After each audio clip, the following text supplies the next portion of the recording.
Assalamualaikum warahmatullahi wabarakatuh.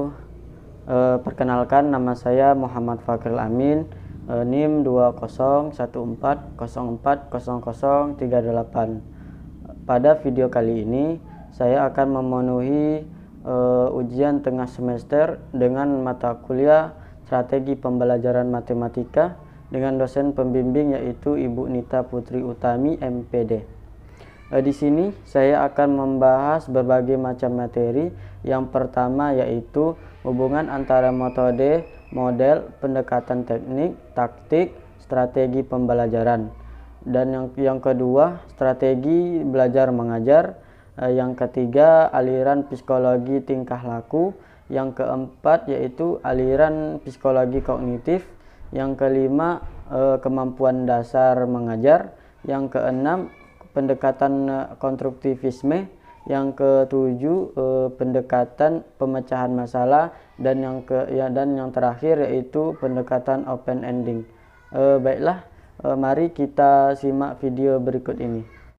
Baiklah, kita masuk pada materi yang pertama yaitu hubungan antara metode, model, teknik, taktik, pendekatan, dan strategi. Adapun untuk pendekatan yaitu dapat kita artikan sebagai titik tolak atau sudut pandang kita terhadap proses pembelajaran yang merujuk pada pandangan tentang terjadinya suatu proses yang sifatnya masih sangat umum. Di dalamnya mewadahi, menginspirasi, menguatkan, dan melatari metode pembelajaran dengan cakupan teoretis tertentu. Kemudian model pembelajaran yaitu seluruh rangkaian penyajian materi ajar yang meliputi segala aspek sebelum, sedang, dan sesudah pembelajaran yang dilakukan oleh guru, serta segala fasilitas yang terkait yang digunakan secara langsung atau tidak langsung dalam proses belajar mengajar. Selanjutnya, strategi yaitu suatu usaha menggunakan strategi yang sistematis yang dilakukan secara efektif untuk mendapatkan sesuatu presentasi dan juga keberhasilan dalam kegiatan pembelajaran. Lanjut, metode merupakan cara yang digunakan untuk mengimplementasikan rencana yang sudah disusun dalam bentuk kegiatan nyata dan praktis untuk mencapai tujuan pembelajaran. Kemudian teknik adalah cara yang dilakukan seseorang dalam mengimplementasikan suatu metode secara spesifik. Misalkan penggunaan metode ceramah pada kelas dengan jumlah siswa yang relatif banyak membutuhkan teknik tersendiri yang tentunya secara teknis akan membeda dengan penggunaan metode ceramah pada kelas yang jumlah siswanya terbatas. Dan selanjutnya yaitu taktik. Taktik adalah gaya seseorang dalam melaksanakan metode atau teknik pembelajaran tertentu yang sifatnya individual.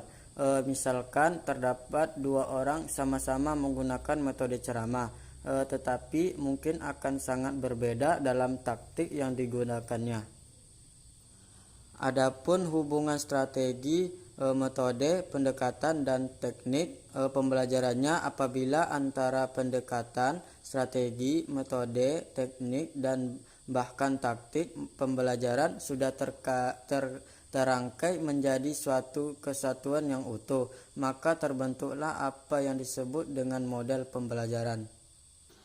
Jadi, model pembelajaran pada dasarnya merupakan bentuk pembelajaran yang tergambar dari awal sampai akhir, yang disajikan secara khas oleh guru.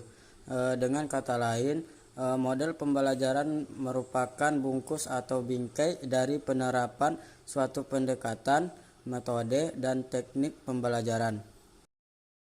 Materi yang kedua yaitu strategi pembelajaran. Secara umum, pengertian atau definisi strategi pembelajaran yaitu suatu usaha menggunakan strategi yang sistematis yang dilakukan secara efektif untuk mendapatkan suatu prestasi dan juga keberhasilan dalam kegiatan pembelajaran. Strategi pembelajaran ini sangat dibutuhkan dalam dunia pendidikan, sehingga sistem belajar mengajar di kelas tidak menjadi menonton atau membosankan, serta dapat membantu siswa mengembangkan pola berpikirnya. Strategi belajar mengajar matematika adalah suatu kegiatan dalam belajar matematika, yaitu harus dikerjakan pendidik dan peserta didik agar tujuan pembelajaran dapat dicapai secara efektif dan efisien. Adapun macam-macam strategi, yang pertama yaitu strategi pengorganisasian pembelajaran, yang merupakan strategi pengorganisasi isi pembelajaran disebut sebagai struktural strategi, yang mengacu pada cara untuk membuat urutan dan sistematis fakta, konsep, produsur, dan prinsip yang berkaitan. Strategi pengorganisasian dibedakan menjadi dua jenis, yaitu strategi mikro dan strategi makro. Strategi mikro yaitu mengacu kepada metode untuk pengorganisasi isi pembelajaran yang berkisar pada satu konsep atau prosedur atau prinsip. Sedangkan strategi makro mengacu kepada metode untuk mengorganisasi isi pembelajaran yang melibatkan lebih dari satu konsep atau prosedur atau prinsip. Yang kedua yaitu strategi penyampaian pembelajaran, merupakan komponen variabel metode untuk melaksanakan proses pembelajaran. Adapun fungsi strategi penyampaian pembelajaran yaitu yang pertama menyampaikan isi pembelajaran kepada pelajar, yang kedua yaitu menyediakan informasi atau bahan-bahan yang diperlukan pelajar untuk menampilkan untuk kerja. Yang ketiga yaitu strategi pengolahan pembelajaran, merupakan komponen variabel metode yang berurusan dengan bagaimana menata interaksi antara pelajar dan variabel metode pengajaran lainnya. Ada 3 klasifikasi penting variabel strategi pengelolaan, yaitu penjadwalan, pembuatan catatan, kemajuan belajar siswa, dan motivasi. Komponen-komponen dalam menyusun strategi. Yang pertama, kegiatan pembelajaran pendahuluan, yaitu kegiatan merupakan proses pembelajaran terpadu akan berhasil dengan baik apabila guru sejak awal dapat mengkondisikan kegiatan belajar secara efektif. Upaya yang perlu dilakukan untuk mewujudkan kondisi awal pembelajaran yang efektif tersebut. Yang kedua yaitu penyampaian informasi. Dalam kegiatan ini secara spesifik dan singkat gambaran umum tentang hal-hal yang akan dipelajari dan kegiatan yang akan ditempuh selama pembelajaran berlangsung. Kegiatan yang dapat dilakukan guru dalam memberi acuan. Ketiga, partisipasi peserta didik. Partisipasi peserta didik menumbuhkan tanggapan-tanggapan lama yang telah dimiliki siswa sebelum memberikan bahan baru, atau menerima tanggapan-tanggapan baru dengan bantuan tanggapan-tanggapan lama. 4. Tes awal atau pretest dilaksanakan untuk mengukur dan mengetahui sejauh mana materi bahan pelajar yang akan dipelajari sudah dikuasai oleh siswa. Informasi ini akan digunakan oleh guru untuk menemukan dari mana pembahasan materi baru akan dimulai. 5. Kegiatan lanjutan. Kegiatan lanjutan atau follow up secara prinsip ada hubungannya dengan hasil tes yang dilakukan, karena kegiatan lanjutan pembelajarannya adalah untuk mengoptimalkan hasil belajar peserta didik. Kita masuk ke materi yang ketiga, yaitu aliran psikologi tingkah laku. Teori Tordik memandang belajar sebagai suatu usaha memecahkan problem. Berdasarkan eksperimen yang dilakukannya, ia memperoleh 3 buah hukum dalam belajar.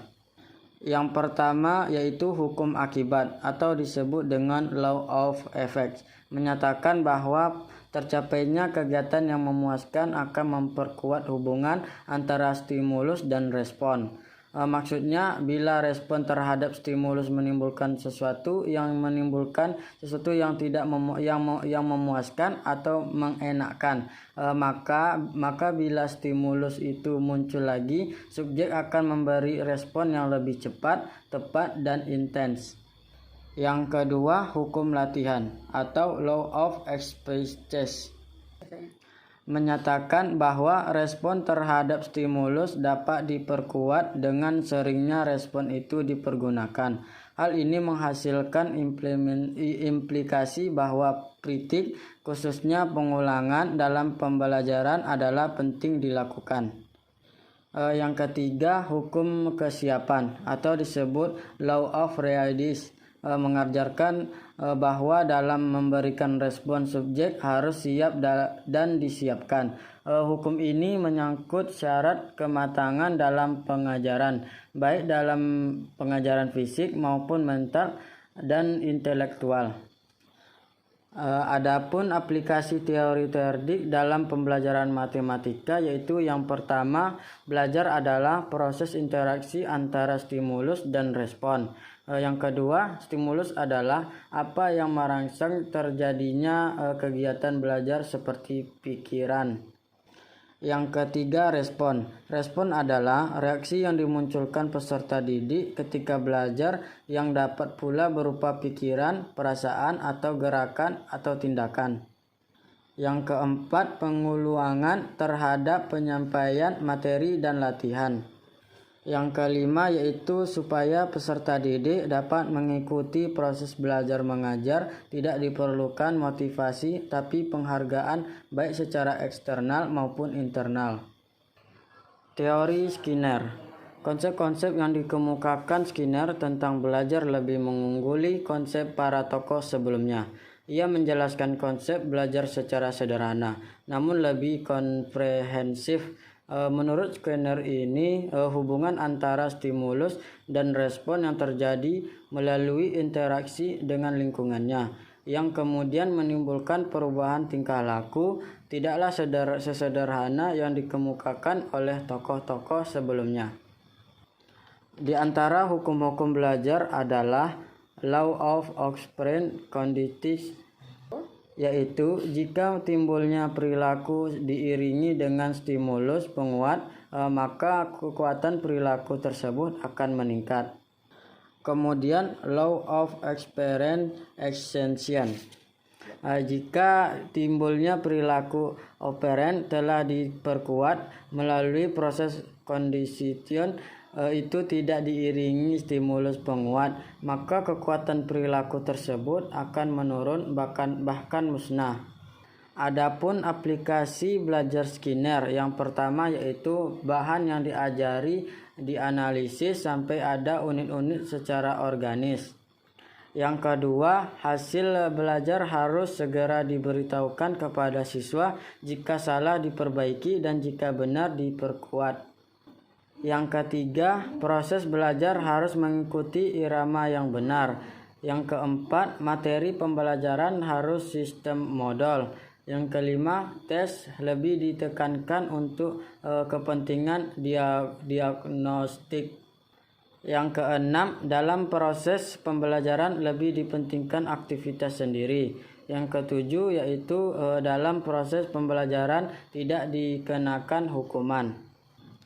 Menurut David Ausubel, siswa akan belajar dengan baik jika apa yang disebut pengaturan kemajuan belajar atau advanced organizer didefinisikan dan dipresentasikan dengan baik dan tepat kepada siswa.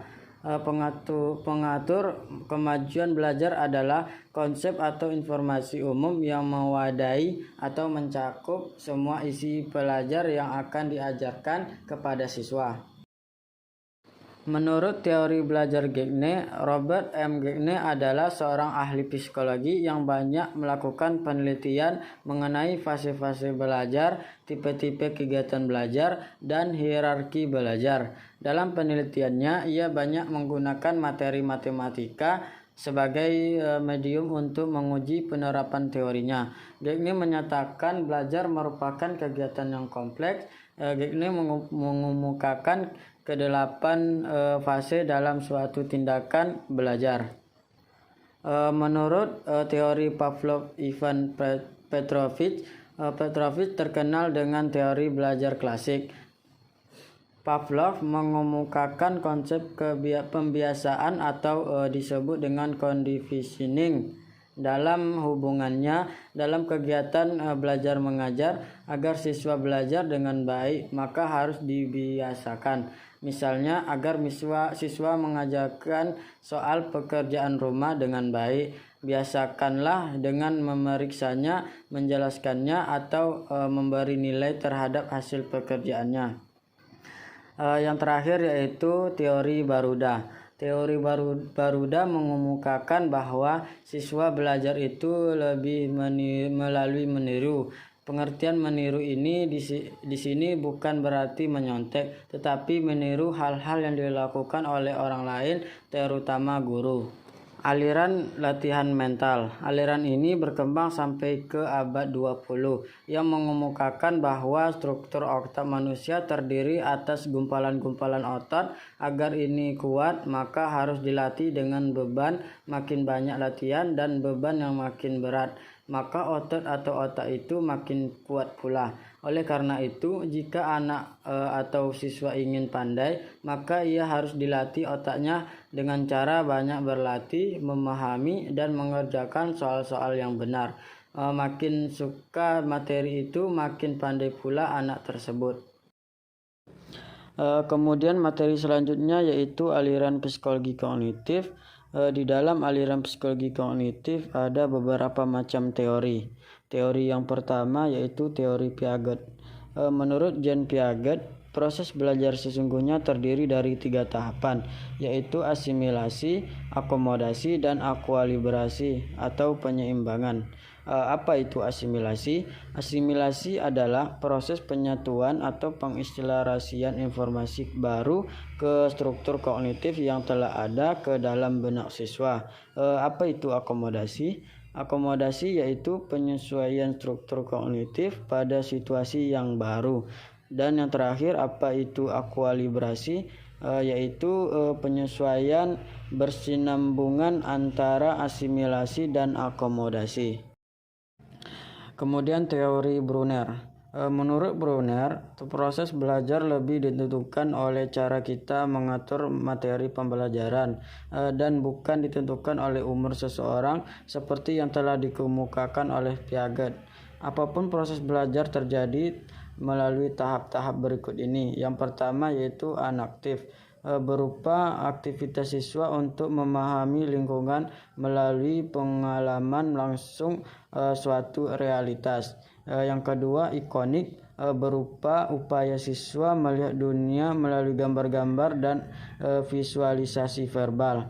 Dan yang ketiga itu simbolik, berupa pemahaman siswa terhadap gagasan-gagasan abstrak berupa teori-teori, penafsiran, analisis, dan sebagainya terhadap realitas yang telah diamati dan atau dipahami. Menurut Brunner dalam teorinya mengungkapkan bahwa dalam proses belajar anak sebaiknya diberi kesempatan untuk memanipulasi benda-benda atau alat peraga.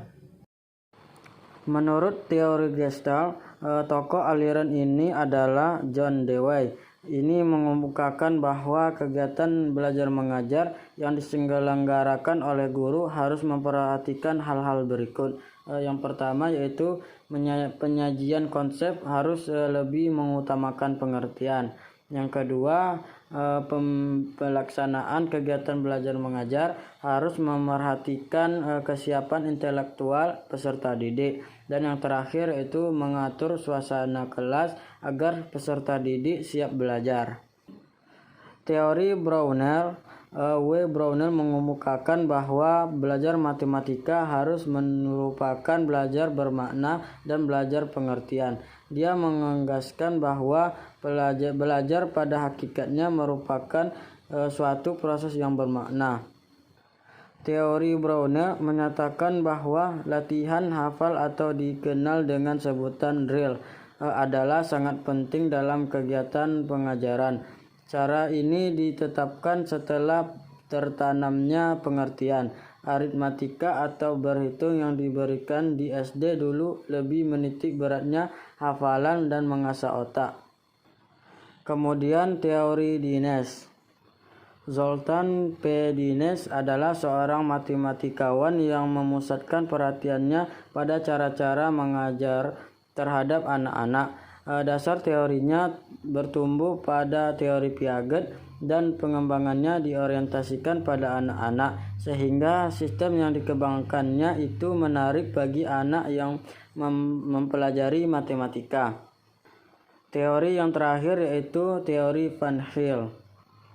Van Heel adalah seorang guru matematika bangsa Belanda yang mengadakan penelitian dalam pengajaran geometri. Menurut Van Heel, ada 3 unsur utama. Yang pertama yaitu geometri, yaitu waktu, materi pengajaran, dan metode pengajaran yang diterapkan. Yang kelima, keterampilan dasar mengajar.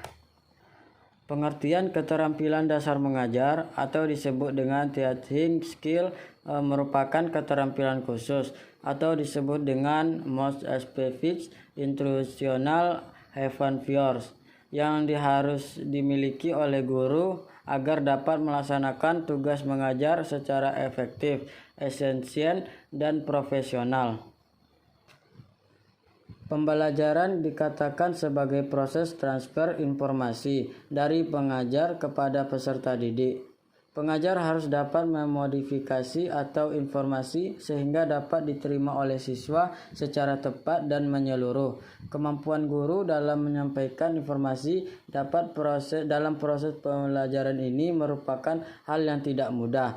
Guru perlu memiliki keterampilan mengajar yang mampu sehingga siswa dapat belajar dan terlibat atau disebut dengan objek dan tujuan pembelajaran tercapai.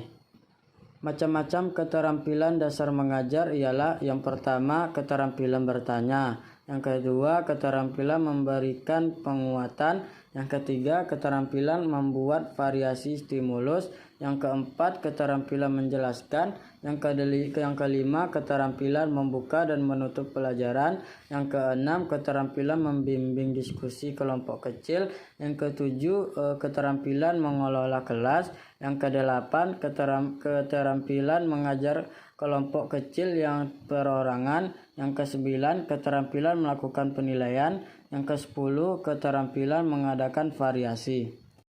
Materi yang keenam yaitu pendekatan konstruktivisme. Teori konstruktivisme adalah suatu pendekatan belajar mengajar yang mengarahkan pada penemuan suatu konsep yang lahir dari pandangan dan gambaran serta inisiatif siswa. Selain itu, menurut Piaget dalam Siswanto, bahwa pengetahuan itu akan bermakna bila dicari dan ditemukan sendiri oleh siswa untuk hasil pemberitahuan orang lain, termasuk guru. Dengan demikian, tugas guru adalah memotivasi siswa untuk mengembangkan skema yang berbentuk melalui proses asimilasi dan akomodasi tersebut. Pembelajaran konstruktivisme dalam matematika yaitu suatu proses menganalisasikan dan mengaitkan pengalaman atau pelajaran dengan pengertian yang sudah dimilikinya, sehingga pengetahuan bisa dikembangkan. Kemudian implementasi dalam pembelajaran matematika menyatakan bahwa pembelajaran telah dipandang sebagai suatu garis kontinu antara negosiasi dan imposition pada ujung-ujungnya. Seseorang yang memandang bahwa belajar adalah suatu transmisi, proses mengetahui dan model pembinaan. Kemudian evaluasi pembelajaran matematika menurut konstruktivisme. Suatu investigasi matematis tentang nilai atau merit tentang suatu tujuan. Termasuk di dalam evaluasi adalah sekumpulan bukti-bukti secara sistematis untuk membantu menguatkan keputusan tentang yang pertama yaitu siswa belajar, yang kedua pengembangan materi, yang tiga program. Selanjutnya, posisi pengajaran konstruktivisme di antara pendekatan lain. Pengajaran matematika menggunakan pendekatan pembangunan setiap individu di dalam kelas untuk menguatkan konstruktivisme matematika. Untuk pengajuan pertanyaan, pembenaran masalah-masalah matematika dan konsep-konsepnya. Masuk kepada materi yang ketujuh yaitu pendekatan pemecahan masalah matematika.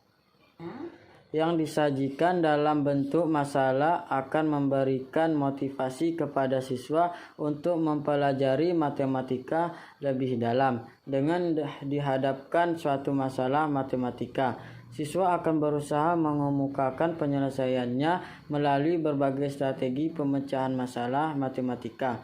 Kepuasan akan tercapai apabila siswa dapat memecahkan masalah yang dihadapinya. Kepuasan intelektual ini merupakan motivasi intrinsik bagi siswa. B. Cara mengajarkan pemecahan masalah. Ditinjau dari guru sebagai pengajar pemecahan masalah, beberapa cara menyelesaikannya antara lain yang pertama tanggung jawab dan yang kedua yaitu diskusi kelompok. C. Strategi pemecahan masalah matematika merupakan suatu proses yang terdiri dari beberapa langkah yang saling berkaitan walaupun setiap langkah itu tidak selalu harus dilalui. Setelah kita memahami masalah, mungkin saja tanpa sadar kita memasuki tahap perencanaan atau mungkin langsung dapat melihat jalan penyelesaiannya tanpa harus melalui tahap perencanaan. Namun pemeriksaan ulang terhadap jawaban yang dibolehkan perlu dilakukan untuk melihat bagaimana sebenarnya masalah diselesaikan, dan lebih penting lagi untuk mendapat pola pemecahan masalah yang nantinya dapat digunakan untuk menyelesaikan masalah yang serupa. D. Pentingnya pemeriksaan hasil kembali. Langkah memeriksa ulang jawaban yang diperoleh merupakan langkah terakhir dari pendekatan pemecahan masalah. Ada 4 langkah penting yang dapat disajikan pedoman untuk dalam melaksanakan langkah ini. Yang pertama, mencocokkan hasil yang diperoleh dengan hal yang ditanyakan. Yang kedua, menginterpretasikan jawaban yang diperoleh. Yang ketiga, mengidentifikasi adakah cara lain untuk mendapatkan penyelesaian masalah. Dan yang terakhir yaitu mengidentifikasi. Metakognisi. Memahami masalah, mengetahui serta membangun kemampuan tersebut salah satu bagian dari kemampuan metakognisi. Materi yang terakhir yaitu pendekatan open-ended dalam pembelajaran matematika. Pengertian pendekatan open-ended sebagai salah satu pendekatan dalam pembelajaran merupakan suatu pendekatan yang memungkinkan siswa untuk mengembangkan pola pikirnya sesuai dengan minat dan kemampuan masing-masing. Hal ini disebabkan karena pada pendekatan open-ended, formulasi masalah yang digunakan adalah masalah terbuka. Masalah terbuka ini diinformasikan memiliki multi jawaban atau banyak penyelesaian yang benar. Di samping itu, melalui pendekatan open-ended, siswa dapat menemukan suatu yang baru dalam penyelesaian suatu masalah, khususnya masalah yang berkaitan dengan matematika. Dengan dasar ini, maka pendekatan open-ended dapat diterapkan dalam proses pembelajaran dalam kelas di sekolah. Orientasi pendekatan open-ended dalam pembelajaran matematika. Berdasarkan strategi pembelajaran pendekatan open-ended, dalam pembelajaran berdasarkan pendekatan bisa membangun aktivitas dan kreativitas siswa dan pembelajaran matematika, sehingga dapat menarik siswa untuk menjawab pertanyaan dan memberi kesempatan untuk berdiskusi. Mengkonstruksi problem. Mengkonstruksi problem mengembangkan masalah atau open-ended yang tepat dan baik untuk siswa dengan tingkat kemampuan yang beragam, tidaklah mudah. Akan tetapi berdasarkan penelitian yang dilakukan di Jepang dalam jangka waktu yang cukup panjang, mengembangkan rencana pembelajaran. Ada 3 hal yang harus diperhatikan dalam pembelajaran sebelum problem itu ditampilkan di kelas. Yang pertama, apakah problem itu kaya dengan konsep-konsep matematika dan berharga? Problem harus mendorong siswa untuk berpikir untuk berbagai sudut pandang. Yang kedua, apakah level matematika dari problem itu cocok untuk siswa? Pada saat siswa menyelesaikan problem open-ended, mereka harus menggunakan pengetahuan dan keterampilan yang telah mereka punya. Yang ketiga, apabila problem itu mengundang pengembangan konsep matematika lebih lanjut, problem harus memiliki keterkaitan atau dihubungkan dengan konsep-konsep matematika yang lebih tinggi sehingga dapat memicu siswa untuk berpikir tingkat tinggi. Keunggulan pendekatan open-ended. Keunggulan dari pendekatan open-ended antara lain, yang pertama, siswa berpartisipasi lebih aktif dalam pembelajaran dan sering mengeksplorasi ide. Yang kedua, siswa memiliki kesempatan lebih banyak dalam memanfaatkan pengetahuan dan keterampilan matematika secara komprehensif. Yang ketiga, siswa dengan kemampuan matematika rendah dapat merespon permasalahan dengan cara mereka sendiri. Kemudian kelemahan pendekatan open-ended. Yang pertama yaitu sulit membuat atau menyajikan situasi masalah bermakna bagi peserta didik.